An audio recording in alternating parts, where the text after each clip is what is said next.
Jemaat yang terkasih, sebelum ibadah kita mulai, mari bersama-sama kita bersaat teduh sejenak.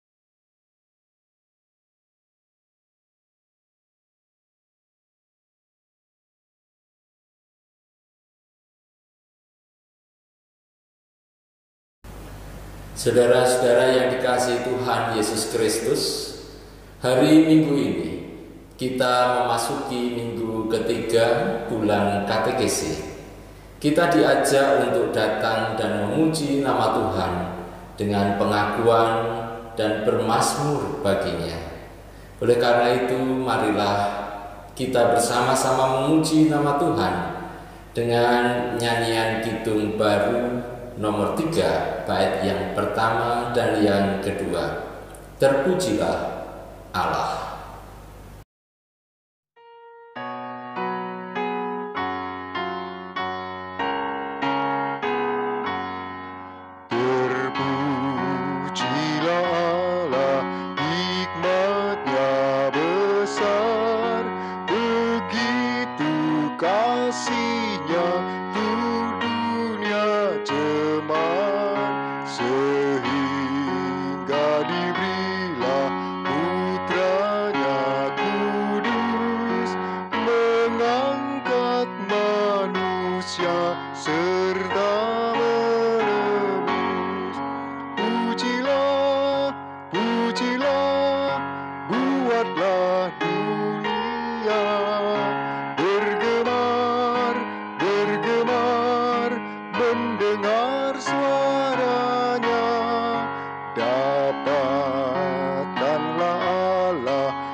Jemaat yang terkasih, marilah ibadah pada saat ini kita khususkan dengan pengakuan Tuhan yang menciptakan langit dan bumi adalah sumber pertolongan kami.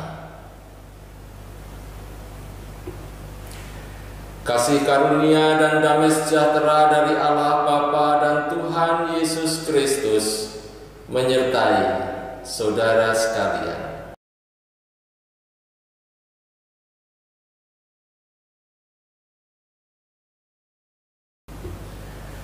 Allah adalah pemilik kehidupan dan Ia akan memelihara seluruh ciptaannya, termasuk manusia. Namun, cara dan porsi yang Allah lakukan dalam memberikan pemeliharaannya dalam kehidupan setiap manusia selalu berbeda satu dengan yang lain, sehingga tidak dapat disamakan. Ibadah sebagai tanda akan pemeliharaan Allah menunjukkan kasih-Nya yang tidak pernah berakhir di dalam kehidupan manusia.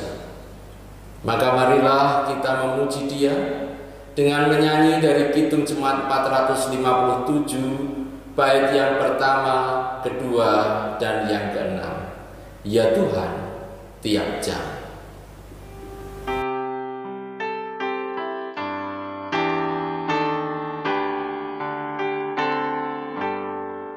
Ya Tuhan,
Marilah kita bersama-sama berdoa sebelum mendengarkan firman Tuhan. Kita berdoa. Allah yang Maha Kasih, Engkau Allah yang Maha Murah, yang senantiasa memahami keberadaan setiap umat-Mu. Ya Bapa, pada kesempatan yang indah ini, walaupun kami masih harus beribadah secara mandiri di rumah kami masing-masing, namun perkenankan kami yang rindu untuk menjumpai-Mu, untuk bersama-sama pulih merasakan firman Tuhan. Dan karena itu ya Tuhan, berfirman-Lah, kami semua bersedia untuk mendengarkan. Biarlah firman-Mu akan semakin mengokohkan dan menguatkan setiap kami hamba-hamba-Mu ini, untuk terus menunjukkan kehidupan, dan hidup ini merupakan peribadatan yang boleh kami rasakan sebagai tanda pemeliharaan Tuhan Allah sendiri. Ya Roh Kudus, tuntunlah kami. Di dalam nama Tuhan Yesus Kristus kami berdoa. Amin. Jemaat Tuhan yang terkasih, bacaan Injil hari ini akan dibaca menurut Injil Matius pasal yang ke-20 ayat yang pertama sampai ayat yang ke-16. Demikian. Adapun hal kerajaan surga sama seperti seorang tuan rumah yang pagi-pagi benar keluar mencari pekerja-pekerja untuk kebun anggurnya. Setelah ia sepakat dengan pekerja-pekerja itu mengenai upah sedinar sehari, ia menyuruh mereka ke kebun anggurnya. Kira-kira pukul 9 pagi ia keluar pula, dan dilihatnya ada lagi orang-orang lain menganggur di pasar. Katanya kepada mereka, "Pergi jugalah kamu ke kebun anggurku, dan apa yang pantas akan kuberikan kepadamu." Dan mereka pun pergi. Kira-kira pukul 12 dan pukul 3 petang, ia keluar pula dan melakukan sama seperti tadi. Kira-kira pukul 5 petang, ia keluar lagi dan mendapati orang-orang lain pula. Lalu katanya kepada mereka, "Mengapa kamu menganggur saja di sini sepanjang hari?" Kata mereka kepadanya, "Karena tidak ada orang mengupah kami." Katanya kepada mereka, "Pergi jugalah kamu ke kebun anggurku." Ketika hari malam, tuan itu berkata kepada mandernya, "Panggillah pekerja-pekerja itu dan bayarkan upah mereka, mulai dengan mereka yang masuk terakhir hingga mereka yang masuk terdahulu." Maka datanglah mereka yang mulai bekerja kira-kira pukul 5, dan mereka menerima masing-masing 1 dinar. Kemudian datanglah mereka yang masuk terdahulu, sangkanya akan mendapat lebih banyak, tetapi mereka pun menerima masing-masing 1 dinar juga. Ketika mereka menerimanya, mereka bersungut-sungut kepada tuan itu.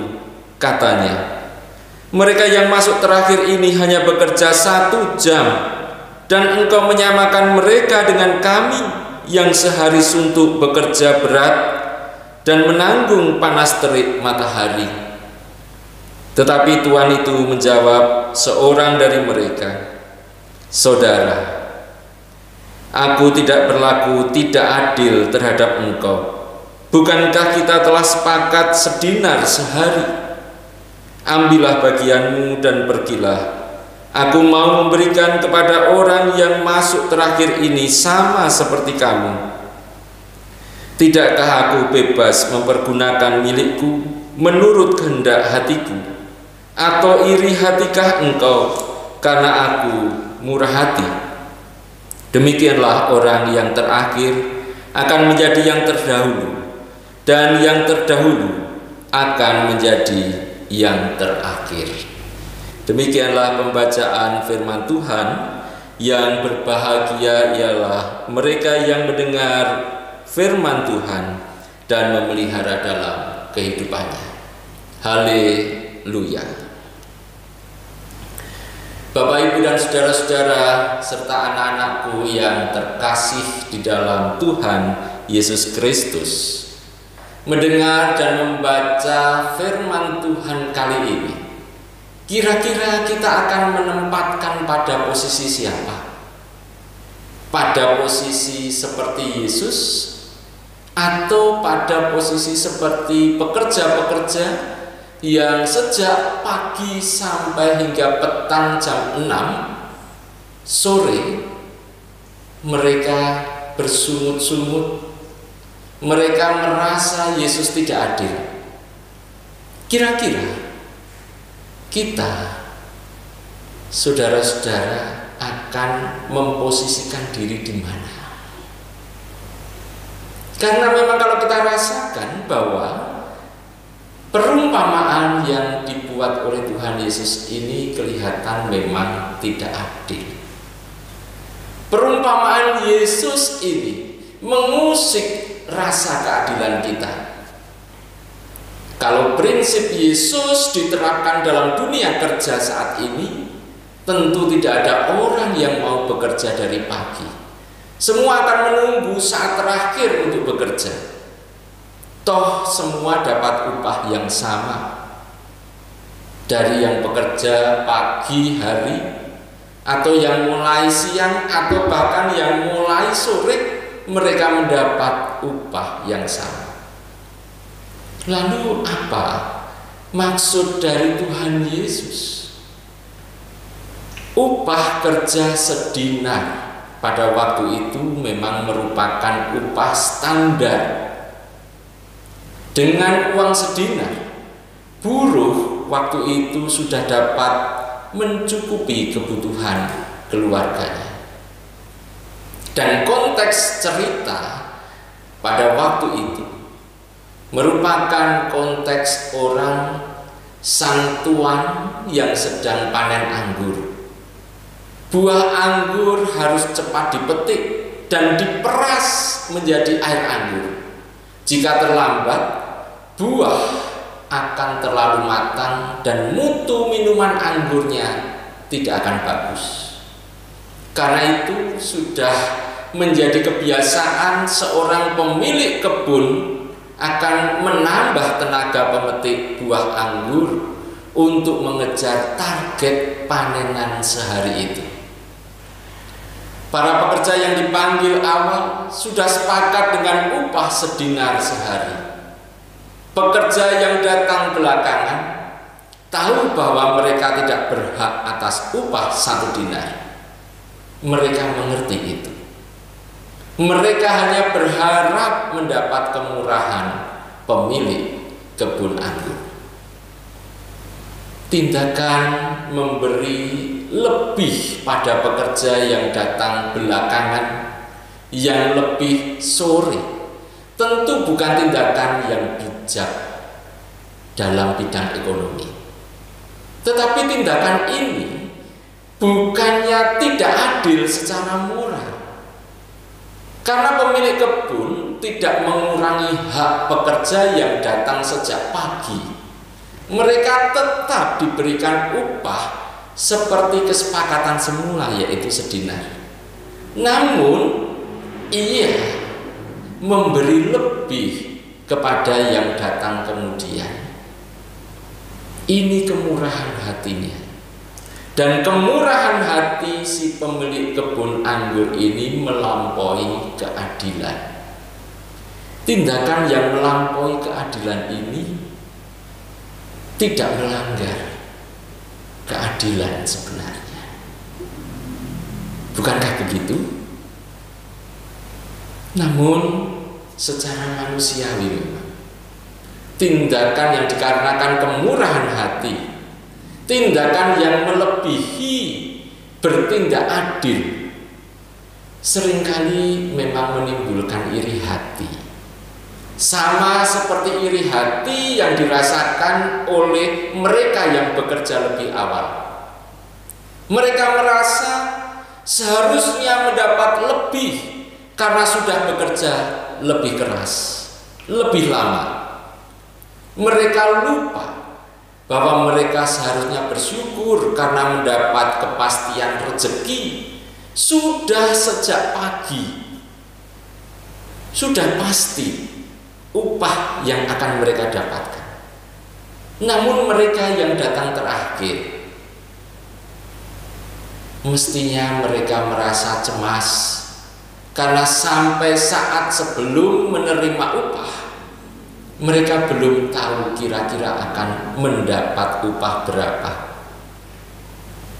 Mungkin saja mereka merasa karena baru bekerja, maka upahnya kemungkinan besar tidak akan 1 dinar.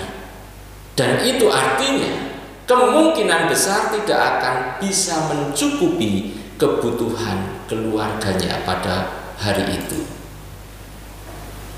Bapak Ibu, saudara-saudara dan anak-anakku yang terkasih, iri hati adalah salah satu ciri hidup manusia modern. Kita selalu diajak untuk lebih baik, lebih maju, lebih mampu daripada yang lain. Kita tidak suka kalau kita disaingi. Keberhasilan orang lain merupakan kekalahan bagi diri kita. Sombong, serakah, dan egois merupakan sikap-sikap manusia modern yang disadari atau tidak semakin merasuk dalam kehidupan kita saat ini. Sayang sekali, kemurahan dan belas kasih Allah kepada manusia seringkali tidak mampu kita rasakan dan tidak mampu kita lihat oleh karena sikap iri hati, sombong, serakah, dan egois yang ada pada diri kita. Karenanya kita menjadi manusia yang celaka, yang tak dapat merasakan pemeliharaan dalam hidup ini. Oleh karena itu, sikap yang ditawarkan Yesus adalah sikap bersyukur. Hidup dalam syukur adalah merupakan ibadah. Dan ibadah adalah tanda bahwa Allah sedang memelihara manusia. Bahwa Allah sedang memelihara orang yang sedang bersyukur, orang yang sedang beribadah. Ada sebuah cerita. Seorang bapak duduk di ruang kerjanya. Dia mulai menulis. Tulisannya begini kira-kira. Tahun lalu saya harus dioperasi untuk mengeluarkan batu empedu. Saya harus terbaring cukup lama di ranjang. Di tahun yang sama saya berusia 60 tahun dan memasuki usia pensiun. Keluar dari pekerjaan di perusahaan yang begitu saya senangi. Saya harus tinggalkan pekerjaan yang sudah saya tekuni selama 35 tahun. Di tahun itu juga saya ditinggalkan ayah yang saya cintai. Dan masih di tahun yang sama, anak saya gagal di ujian akhir kedokteran karena kecelakaan mobil. Biaya bengkel akibat kerusakan mobil adalah puncak kesialan di tahun lalu. Di bagian akhir, si bapak ini menulis, sungguh tahun yang sangat buruk. Saat ia sedang mengakhiri tulisannya, istrinya masuk ke kamar dan menjumpai suaminya yang sedang sedih, murung dan termenung. Dari belakang sang istri melihat tulisan sang suami. Perlahan-lahan ia mundur dan keluar dari ruangan itu. 15 menit kemudian, dia masuk lagi dan meletakkan sebuah kertas berisi tulisan yang kira-kira bunyinya seperti ini. Tahun lalu, akhirnya saya berhasil menyingkirkan kantung empedu saya yang selama bertahun-tahun membuat perut saya sakit. Di tahun itu juga saya bersyukur bisa pensiun dengan kondisi sehat dan bahagia. Saya bersyukur kepada Tuhan sudah diberi kesempatan berkarya dan memiliki penghasilan selama 35 tahun untuk menghidupi keluarga. Sekarang saya bisa menggunakan waktu saya lebih banyak untuk menulis yang merupakan hobiku sejak dulu. Pada tahun yang sama, ayah saya yang berusia 95 tahun tanpa sakit apa-apa telah mengakhiri hidupnya dengan damai dan bahagia. Dan masih di tahun yang sama pula, Tuhan telah melindungi anak saya dari kecelakaan yang hebat. Mobil kami memang rusak berat akibat kecelakaan, tapi anak saya selamat tanpa cacat sedikit pun. Pada kalimat terakhir, istrinya menulis, tahun lalu adalah tahun yang penuh berkat yang luar biasa dari Tuhan, dan kami lalui dengan penuh rasa takjub dan syukur kepada Allah. Suaminya, bapak itu tadi tersenyum haru dan mengalir rasa hangat di pipinya. Air matanya keluar. Ia berterima kasih atas sudut pandang berbeda untuk setiap peristiwa yang dilaluinya pada tahun yang lalu. Perspektif, cara pandang yang berbeda membuatnya bahagia. Di dalam hidup ini kita harus mengerti bahwa bukan kebahagiaan yang membuat kita bersyukur, namun rasa syukurlah yang membuat kita bahagia. Mari kita berlatih melihat suatu peristiwa dari sudut pandang positif, seperti yang dikatakan Abraham Lincoln. Kita bisa mengeluh karena mawar memiliki duri, atau bersukacita karena duri memiliki mawar. Rasa syukur ternyata bukan sikap spontan kita. Seringkali kita harus belajar untuk bersyukur dengan mencoba melihat peristiwa hidup kita bukan dari sudut sial, bukan dari sudut susahnya saja, tetapi menjadi orang yang berpandangan positif. Tidak hanya bersyukur atas kebaikan yang kita terima sendiri, tetapi juga bersyukur atas semua berkat yang diterima oleh orang lain juga. Hal ini yang ditawarkan oleh Yesus kepada kita semua. Kita diajak bersyukur karena Allah itu peduli dan menyediakan kebutuhan bagi setiap orang. Allah peduli kepada saya, kepada mereka, kepada setiap dari kita semua. Allah peduli. Allah memelihara kita saat hidup ini kita jalani sebagai ibadah yang adalah sikap syukur kepadanya. Tuhan memberkati kita.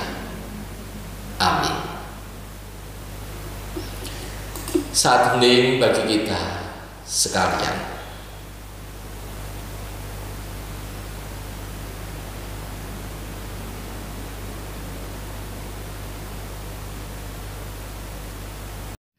Saudara-saudara yang dikasihi Tuhan Yesus Kristus, dalam kebaktian pada tanggal 4 Oktober tahun 2020 nanti akan dilayankan sakramen perjamuan sebagaimana yang telah diwartakan dalam warta gereja.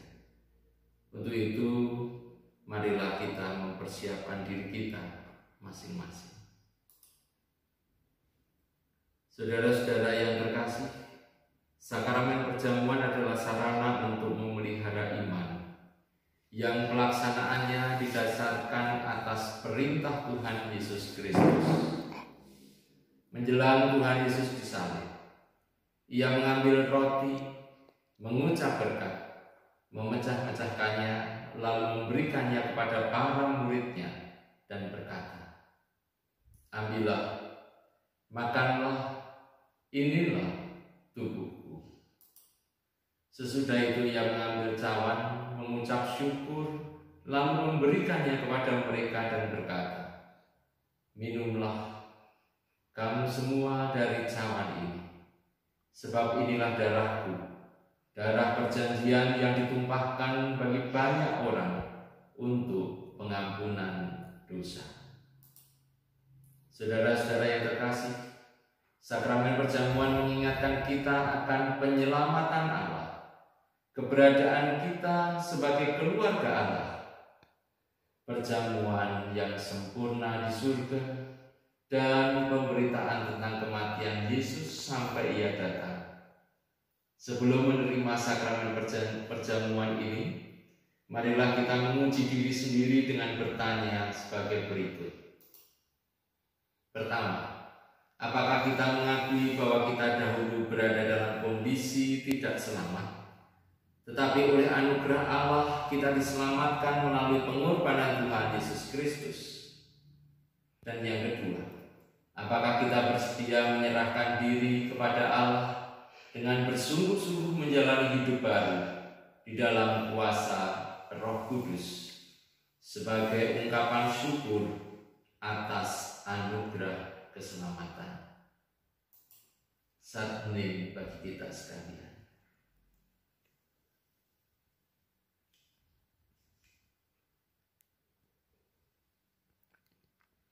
Dan marilah kita berdoa. Syukur kepadamu ya Tuhan, jika kami masih Engkau beri kesempatan untuk menerima panggilan-Mu di dalam sakramen perjamuan yang akan dilayankan pada hari Minggu tanggal 4 Oktober tahun 2020 nanti di GKJ Wonosari ini. Siapakah kami ini sehingga Engkau berkenan memanggil kami?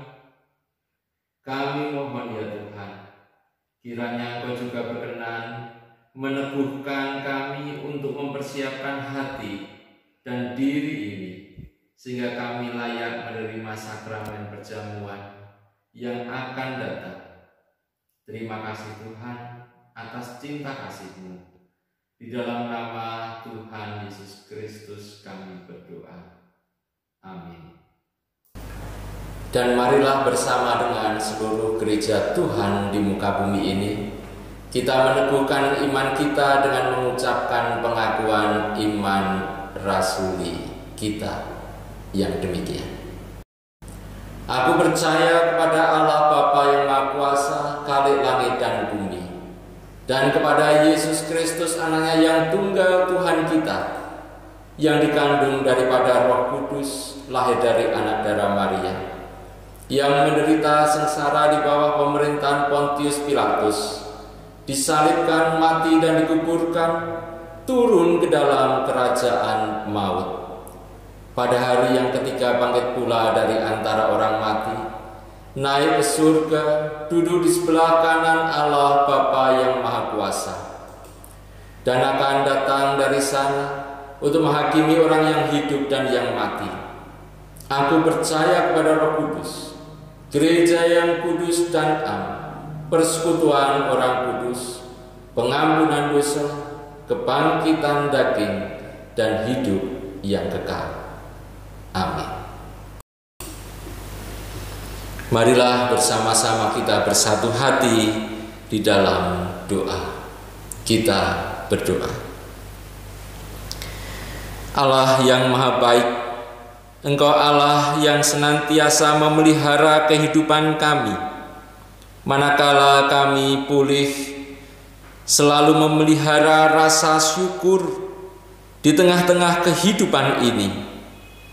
Apapun yang terjadi dalam kehidupan, mampukan kami untuk melihat dari cara pandang yang baik atau yang positif, sehingga kami semua dimampukan untuk bersyukur kepadamu.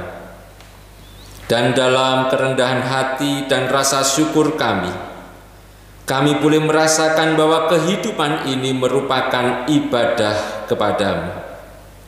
Dan peribadatan itu merupakan tanda bahwa Allah senantiasa memelihara kehidupan kami, bagaimanapun keberadaan kami.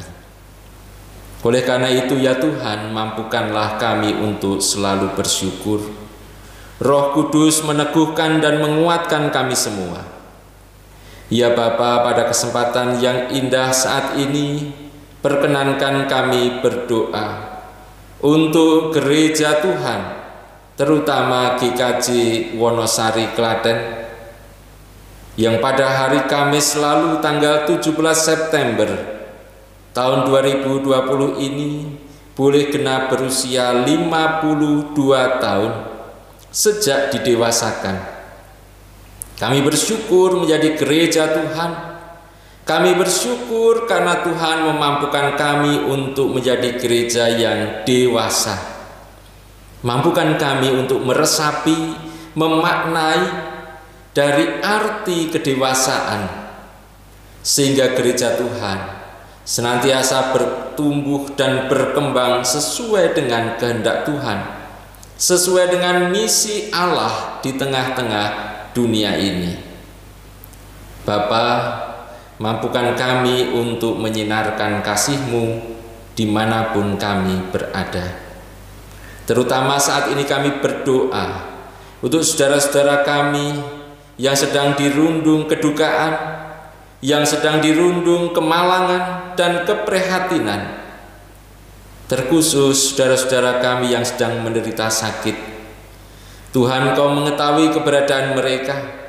Biarlah tangan kasih-Mu Engkau ulurkan kepada mereka, sehingga setiap bagian-bagian tubuh yang sedang menderita sakit Engkau urapi, dan pada waktunya nanti boleh mendapatkan kesembuhan. Pakailah dokter, para medis, dan obat-obat yang diminum, serta perawatan kaum keluarganya, untuk menjadi sarana saudara-saudara kami yang sedang menderita sakit saat ini boleh merasakan kesembuhan seperti sedia kala. Kami serahkan mereka semua hanya ke dalam tangan Tuhan. Demikian pula ya Tuhan, dengan berbagai macam gejolak dan keberadaan kami masing-masing saat ini, kami sedang bergumul, beraneka warna rasa pergumulan yang ada pada diri kami. Tuhan, kami serahkan setiap pergumulan kami kepadamu. Campur tanganlah di dalamnya Tuhan, sehingga kami dikuatkan dan kami dimampukan untuk menghadapi, untuk menyelesaikan setiap persoalan-persoalan dan pergumulan yang ada. Sungguh Tuhan, hanya Engkaulah pengharapan kami dan kekuatan kami. Demikian pula ya Tuhan, kami berdoa untuk bangsa dan negara yang kami cintai ini, bangsa Indonesia, negara Indonesia. Sungguh Tuhan, di tengah-tengah makin maraknya atau masih maraknya pandemi corona, mampukan bangsa ini untuk dapat mengikatkan tali persaudaraan semakin erat, semakin mempersatukan diri. Jangan sampai kami justru diombang-ambingkan oleh pengaruh-pengaruh akan kepentingan pribadi dan golongan yang tidak bertanggung jawab. Tuhan, mampukan kami untuk bersatu padu membangun keberadaan bangsa dan negara ini, walaupun sedang dirundung keprihatinan karena pandemi corona. Ya Bapa, kami yakin Engkau sendiri yang akan campur tangan di dalamnya. Engkau sendiri yang akan menghentikan laju pertumbuhan virus corona di dunia dan di tengah-tengah bangsa dan negara yang kami cintai ini. Kami yakin Engkau selalu mengasihi kami umat-Mu. Bapa yang terkasih, kami serahkan kehidupan kami seutuhnya hanya ke dalam tangan Tuhan. Dan di dalam nama Tuhan Yesus Kristus, Juru Selamat kami yang hidup, kami telah berdoa dan mengucap syukur. Amin.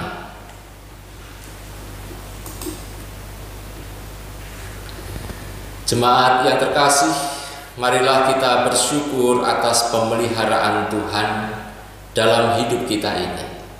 Sebagai dasar persembahan, marilah kita ingat bahwa Tuhan menginginkan kita mempersembahkan hidup kita, dan firman-Nya dari 1 Petrus bab 2 ayat 5 mengatakan, dan biarlah kamu juga dipergunakan sebagai batu hidup untuk pembangunan suatu rumah rohani bagi suatu imamat kudus, untuk mempersembahkan persembahan rohani yang karena Yesus Kristus berkenan kepada Allah. Kita iringi persembahan kita dengan menyanyi dari Kidung Jemaat 235 bait pertama dan yang ketujuh. Ku dengar berkat-Mu turun.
Marilah kita haturkan persembahan ini di dalam doa. Kami bersyukur ya Tuhan atas pemeliharaan-Mu dalam kehidupan kami, dalam ibadah kami setiap hari. Dan ungkapan syukur kami ini, perkenankan dalam minggu ini, kami haturkan melalui persembahan yang telah kami persiapkan dan kami kumpulkan, baik persembahan minggu, persembahan bulanan, persembahan pembangunan, dan persembahan-persembahan yang lainnya. Oh Tuhan, Kau mengetahui keberadaan kami, namun Kau meneguhkan dan menguatkan kami semua untuk tetap dapat bersyukur, mempersembahkan yang terbaik bagi kemuliaan nama-Mu. Bapa, mampukan kami untuk dapat mengelola persembahan ini dengan sebaik-baiknya sesuai dengan kehendak Allah. Dan akhirnya kami serahkan kehidupan kami di dalam kuasa tangan-Mu. Berkat Tuhan akan selalu menyertai kehidupan kami. Terima kasih Tuhan. Amin. Jemaat yang terkasih, kita akan menerima pengutusan dan berkat. Jemaat, arahkanlah hatimu kepada Tuhan. Jadilah saksi Kristus. Terpujilah Tuhan. Karena itu terimalah berkat Tuhan. Tuhan memberkati engkau dan melindungi engkau. Tuhan menyinari engkau dengan wajah-Nya dan memberi engkau kasih karunia. Tuhan menghadapkan wajah-Nya kepadamu dan memberi engkau damai sejahtera. Amin. Kita pujikan Kidung Jemaat 370 bait yang pertama. Ku mau berjalan dengan juru selamatku.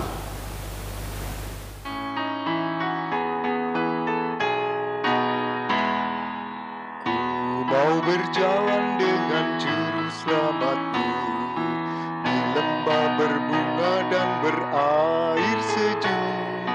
Ya kemana juga aku mau mengikutnya, sampai aku tiba di negeri bagai. Ikut Tuhan Yesus, ku tetap mendengar